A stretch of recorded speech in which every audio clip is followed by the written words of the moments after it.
సూర్య దేవాలయం అంటారు అనుకుంటా. ఇది చూస్తున్నారా కింద చెట్లు. నాకైతే చాలా మంచి హ్యాపీ ఫీలింగ్ ఉందన్నమాట.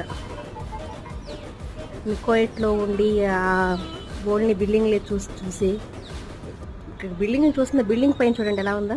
చూస్తున్నారా చూడండి. ఓకే, నాకైతే కనుల పండగగా ఉంది. ఇది కొండలు కనబడుతున్నాయా మీకు? అదే కొండలు చెట్లు చూస్తే నాకు కళ్ళకి పండగగా ఉంది. మీరు కూడా అది అందరూ చూస్తారని చెప్పి వీడియో చేస్తున్నా. ఇది పార్క్ అనుకుంటా. బాగుంది కదా, అంటే ఫోటోలు తీసుకుంటే ఇంకా బాగుంటుంది అనుకుంటా. సరే, మీకేది పచ్చదనం చూపిస్తుందో చూసేయండి. Okay, thank you for watch video.